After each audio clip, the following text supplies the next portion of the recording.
Finished moving out yet? I asked. We're just about to leave, Joseph replied. Good, you're quick. We'll move our stuff in right away too. My brother-in-law Michael and his family seemed to have it all planned. The moment we left our family home, they moved their stuff in, settling in as if they owned the place. Did we do the right thing letting them in? I vented my concerns to Joseph. He simply laughed. Don't worry. Let them have their fun. It's them who will come crying to us later. Sure enough, a few months later, Michael called us in a panic. I couldn't help but laugh at their grand misconception. My name is Mary. I met Joseph in college. He was a senior, a year older than me.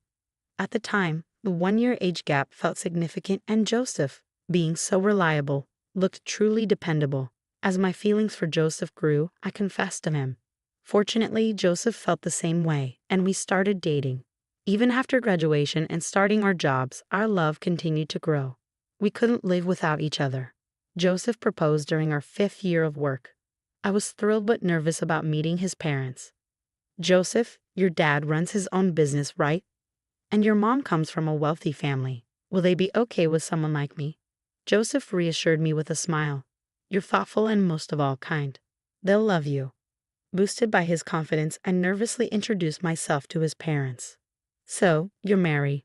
We've been looking forward to meeting you. You're as cute and competent as Joseph said. Has Joseph been any trouble to you? No, not at all. Joseph has been so kind to me. Just as Joseph predicted, both his dad Daniel and mom Linda welcomed me warmly. You feel like you've been our daughter forever, they said. If we ever had a daughter, she would have been just like you, they added. I sincerely shared with my in-laws that I also thought of Daniel and Linda as my own parents. After our wedding and honeymoon, Joseph and I were in a rush to find a new place as our current condo was expiring. That's when my father-in-law made us an offer. Actually, I'll be traveling overseas for a few months starting next month. It's a pretty laid-back job, so I was planning on taking my wife along for some sightseeing. Why don't you live in our house while we're away and take your time finding a new place? Really? That would be amazing for us. Struggling to find a good property, it was an offer we couldn't refuse. If you don't find a place you like, you can continue living here. I didn't miss the words of my mother-in-law, spoken with a hint of reserve. I'd be so happy if we could. Is that really okay? Are you sure you're all right with that, Mary? Living with your mother-in-law and all. I think of you, Linda, as a real mother, not just my mother-in-law. Joseph's family home is quite a mansion with multiple rooms. Although not built for 2 families, it's more than spacious, with guest restrooms and 2 bathrooms. There's only 1 kitchen, but it was easier for me to alternate cooking for 4 people with my mother-in-law than preparing meals just for the 2 of us. We had a good relationship with my in-laws, so there were only benefits to living with them. We gratefully accepted their offer and started our new life in Joseph's family home. After we moved, they hosted a housewarming party and invited all the relatives. You're the guest of honor. Just sit and enjoy, my mother-in-law told me. I found it equally enjoyable to hear stories from relatives I usually didn't get to see. You really found a considerate woman, Joseph, the relatives would say each time my mother-in-law and I exchanged smiles. Then I realized something was off. Joseph's older brother wasn't there. Joseph is the 2nd son and has an older brother named Michael, 2 years his senior. While most of the relatives showed up, Michael and his wife were noticeably absent. Daniel, where are Michael and his wife today? I asked my father-in-law. He looked a little downcast as he replied, They're fine. Don't worry about them. When I looked puzzled, my mother-in-law elaborated. Michael used to always come to these things, but ever since he married Jessica, he's been distant. I had heard from Joseph that his mom always favored the eldest son, and she seemed to greatly dislike Jessica for changing her beloved son. In the end, Michael and his wife never showed up that day. Joseph and I sent a moving and greeting letter to their home afterward. A few days later, I received a phone call from Michael. Is Joseph there? His voice was curt. Ah, Michael, Joseph is at work today. Can I take a message? You're Joseph's wife, right, Mary? Yes, it's been a while. Why are you 2 living in the family home? Huh? This is a moving notice. The new address is my parents' house, isn't it? Yeah, well, Daniel and the others recommended it, so we've been graciously living here. When I heard about your housewarming, I thought how audacious you were to use my parents' house. But I never thought you'd actually be living there. You've got some nerve. It was clear Michael didn't like that we were living at his parents' home. Phone calls aren't cutting it. I'm coming over this weekend to talk. Daniel will be away scouting for an overseas trip next weekend. I don't care about Dad. I need to talk with you and Joseph. Well, Joseph might be busy with work too. Seriously, then you'll do. And so Michael came to our home the next weekend. Mother-in-law seemed delighted to see her son after such a long time. Mom, you're here too. Of course, I've been looking forward to seeing you, Michael. I'll be heading to Dad's next week, so I'm glad we could meet. Oh yeah, I heard Dad got a job overseas. Michael said this with disinterest and glared at me. Since your eldest son is here, how about making some coffee? Oh sorry, I said as I hurried to make the coffee. Michael sneered. Just coffee, no snacks? You really don't get it. Usually you serve sweets too. Sorry, I rushed to get some snacks, but Michael stopped me. You're not planning on using store-bought snacks, are you? Get some cake from that place downtown. Remember that for next time. Mother-in-law seemed pleased with her eldest son's visit and didn't offer any help. Mary, could you go get some? Michael has always loved their cakes. It seemed mother-in-law wasn't on my side here either. All right, I said as I prepared to go shopping. Michael had another demand. For dinner, make me a hamburger steak. Use demi-glace sauce, and don't you dare buy store-made sauce. You're staying for dinner too. You got a problem with that? It's your duty as my brother's wife to entertain me. I went shopping and immediately started preparing dinner. Even though he said he wanted to talk, I had no time for conversation as I got wrapped up in Michael's whims. When dinner was finally ready and I thought we could talk, Michael dropped a bombshell. Why are there 3 plates? Because Linda will be eating too, right? If Mom's here, it's obvious she's eating. The only one who's in the way is you. In the way? Yeah, I want to have a quiet dinner with Mom. There's no seat for you. You can't be serious. After making me prepare the meal, Michael kicked me out of the house. I ended up eating alone outside, then came back when I thought the coast was clear. Shouldn't we talk now? I finally broached the subject with Michael, who nonchalantly replied, That talk is unnecessary now. What do you mean? Jessica and I have decided to live in this house. You and Joseph will have to leave. What? We've already moved in. Don't you think it's better for me, the eldest son, to stay in this house?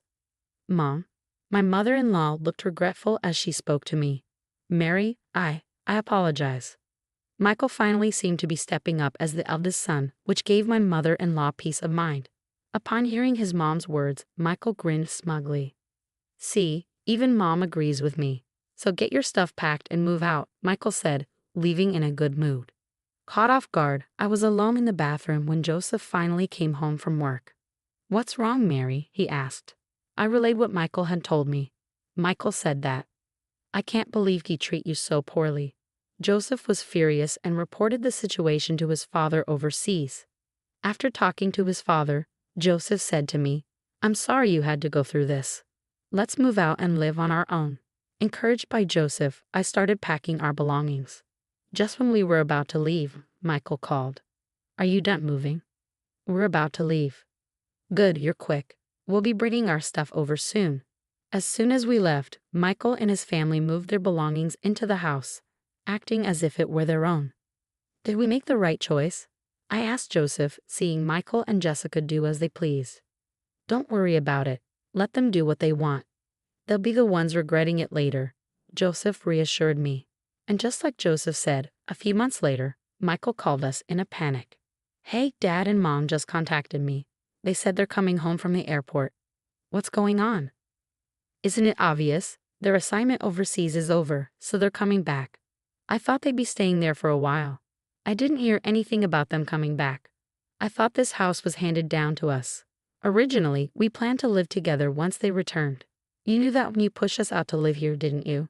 Jessica would never agree to live with them. But their belongings are still in the house, right? Where did you think they'd live once they got back? Michael got defensive. I thought they left the stuff they didn't need here. You sold it. You sold their belongings. Yeah, Jessica said we should make money off it if it's not needed. My in-laws had left behind valuable items like jewelry and watches. If they sold those, it would sum up to a lot of money. So where's the money now? It's gone. We spent it like a bonus. What happens if they find out? I guess it's only a matter of time then. Damn, what should I do? Mary, can you come over and help? Help? Why should I? Ah, so you're mom's favorite over Jessica, aren't you? Help me out by making it look like Jessica instigated all this. Protecting the eldest son is the duty of a brother's wife. Don't kid yourself. No way I'd ever lift a finger for a disrespectful couple like you. Please, I apologize for everything up until now. An apology won't change anything. You should atone for your own mistakes. That's the rule of the eldest son, isn't it? Ignoring Michael's pleading voice on the other end of the line, I hung up the phone and then talked to Joseph. Joseph chuckled. Yeah, because there's no way Jessica, who never got along with Dad and Mom, would agree to move back in. Dad even said to live wherever we want until they give up and move out. He's covering all the moving and rental costs. I see, so Joseph, who had been quite angry with Michael's presumptuousness, so easily decided to move out because he knew this. I figured if I told you, Mary, you'd probably tip them off. Sorry for keeping quiet. No worries, I feel much better now. Michael and Jessica were stuck waiting for my parents-in-law because they had nowhere else to go, with no savings and a canceled lease. When my parents-in-law returned home from the airport, they were furious to find their belongings sold off. I never thought you'd be this irresponsible. You're not worth retraining. Get out now. Wait, I didn't think you were coming back. I thought Jessica and I could live here. Isn't Mom on my side? Even mother-in-law couldn't cover for him. Michael never intended to live with us. I was a fool to hope he'd change. My parents-in-law handed Michael and Jessica the bills for the jewelry and watches they had sold and kicked them out. We can't pay this. We have nowhere to live. That's right. I'm not even working, Jessica pleaded. Father-in-law shouted at the knave couple. Unbelievable. You spend money you can't repay in a matter of months. Being jobless is no excuse. Work and pay it back. The stern voice of father-in-law finally got through to them. Jessica began juggling multiple part-time jobs, using all her earnings for repayment. They couldn't cover father-in-law's monthly payment plan, so even Michael's salary had to fill in the gap. The two are now living frugally in a cheaper, smaller apartment than before. Later, mother-in-law and father-in-law came to the condo where Joseph and I live. Mary, I'm truly sorry. I got carried away thinking Michael could live with us. It's okay. It's in the past. No, it's not okay. And I'd like to ask you again, Mary. Would you consider living with us? Mother-in-law seemed genuinely remorseful. We've always known that mother-in-law isn't a bad person. Joseph and I looked at each other and nodded. Our minds were made up. Of course, if it's okay with Daniel and Linda, we'd love to move back into that house. We all agreed to live together again as a family of 4. I feel like this incident has strengthened the bond between my in-laws and me even more.